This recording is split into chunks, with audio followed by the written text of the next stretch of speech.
তিন জায়গায় প্রয়োজনে মিথ্যা বলা যায়।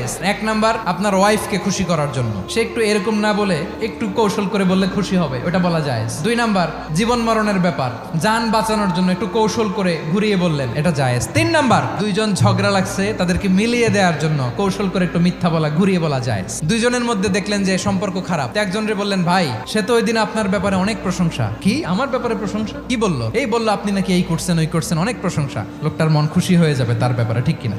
আবার তার সাথে যার ঝগড়া, ওরে যে বলুন, ভাই ওই দিন তো সে আপনার অনেক অ্যাপ্রিসিয়েশন করলো, অনেক, সে তো অবাক, কি রে বলে কি? এই যে দুইজনের ব্যাপারে দুইজনের একটু ভালো ভালো কথা বলে দিচ্ছেন, একদিন দেখবেন রাস্তা দিয়ে হাঁটার সময় একে অপরকে সালাম দিয়ে ফেলছে, সালাম দিয়ে বুকে জড়ায় ধরছে, আছে না নাই?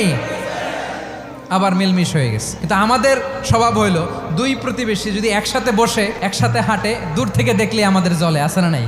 ঘটনা কি? এই দুইটার মধ্যে এত মিল কে? এই দুইটার মধ্যে গিরিঙ্গি লাগানো যায় কিভাবে? আল্লাহর কাছে তওবা করেন, এই মানসিকতার যেন আমরা না হয়, আমরা মিলিয়ে দিব।